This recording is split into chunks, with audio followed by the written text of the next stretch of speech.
ఆయన యొక్క దర్శనం అటువంటిది, సకలార్థ సిద్ధితమైనటువంటిది, జ్ఞానప్రదాయకమైనటువంటిది.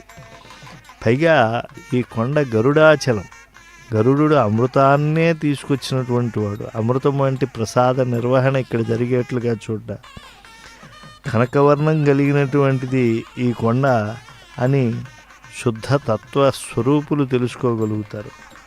పరబ్రహ్మతత్వాన్ని తెలుసుకున్నటువంటి చిత్తవృత్తి కలిగినటువంటి వాళ్ళే పరబ్రహ్మ స్వరూపమైనటువంటి అన్నప్రసాదాన్ని తీసుకునేటువంటి విధానాన్ని కూడా తెలుసుకుని వారందరూ తరిస్తూ ఉంటారు.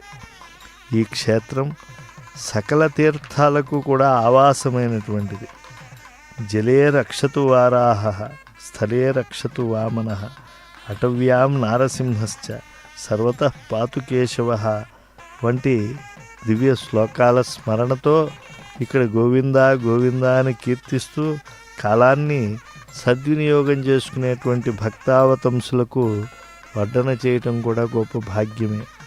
శేషాచలే యన్మాహాత్యం అన్యక్షేత్రే నతత్క్వచిత్ తద్గత శ్రీనివాసస్య మహిమా నాణ్యగశుభగ. అంటే అన్యక్షేత్రములు ఎన్నో ఉన్నాయి, పుణ్యక్షేత్రములు అన్నీ ఉన్నప్పటికీ కూడా వెంకటాచలంలో అన్నప్రసాదం చేయటం అనేటువంటిది చాలా విశేషం. శేషాచలే యన్మాహాత్యం అన్యక్షేత్రే నతత్క్వచిత్ స్పష్టంగా వ్యాసులు వారే తెలియజేశారు. తద్గత శ్రీనివాసస్య మహిమ నాణ్యగ శుభ అని. అంటే కలియుగంలో ఈ భూలోక వైకుంఠంలో కొలువైనటువంటి శ్రీనివాసుడు పరమదయాంతరంగుడు కనుక జిహ్వకో రుచి అన్నట్టుగా వచ్చినటువంటి భక్తులందరికీ కూడా వారి వారి అభిరుచులకు అనువైనటువంటి ప్రసాదాన్ని వారికి అందేట్లుగా చూసే బాధ్యత అలమేల్మంగా విభుడు ఎప్పుడూ కూడా స్వీకరించి ఉంటాడు. ఆ సమర్పణ, అన్నదాన సమర్పణ అనేటువంటిది భక్తులకు చేయటం అనేటువంటిది భాగ్యంగా భావిస్తూ ఉంటారు. శ్రీనివాసుడు కూడా ఎన్నో నివేదనలు అందుకుంటూ ఉంటాడు ఈ క్షేత్రంలో. ఆయన నైవేద్య ప్రియుడు. ఎంతటి నైవేద్య ప్రియుడో అంతటి భక్త ప్రియుడు కనుక ఏరి కోరి ఆరగించే రుచికరమైన వంటకాలన్నీ తాను దర్శించి భక్తులు తింటేనే ఆయనకి ఆనందం. తినినవన్నీ భక్తులు రుచి చూస్తేనే స్వామికి ఒక తృప్తి.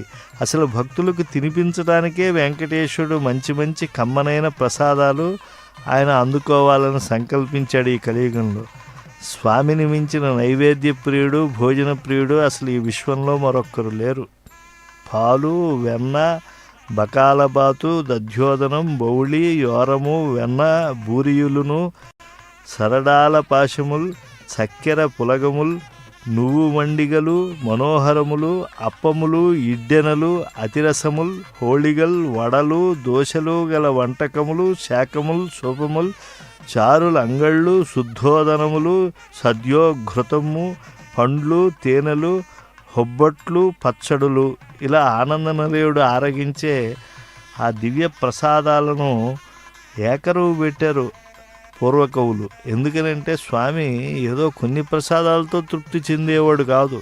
తెనాలి రామకృష్ణుడు ఇంత జాబితా ఇవ్వటం ఎందుకని తిండి మిండే గురుడా, తిగల గురుడా అని చెప్పి అధిక్షేపణగా అన్నాడు. అసలు నువ్వు ఇక్కడ భక్తులను రక్షించడానికి వచ్చావా, భక్తులకు పుష్టిగా భోజనం పెట్టి నువ్వు కూడా పుచ్చుకోవటానికి వచ్చావా అని చెప్పి.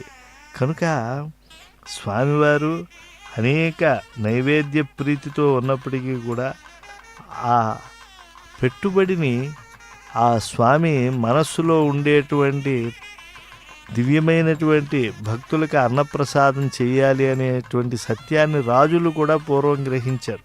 అంటే ఈ ప్రజాప్రభుత్వాలు రాకముందు రాజులు ఇక్కడ ఎంతో మాన్యాలన్నీ కూడా దానాలు, భూరి విరాళాలుగా సమర్పించారు.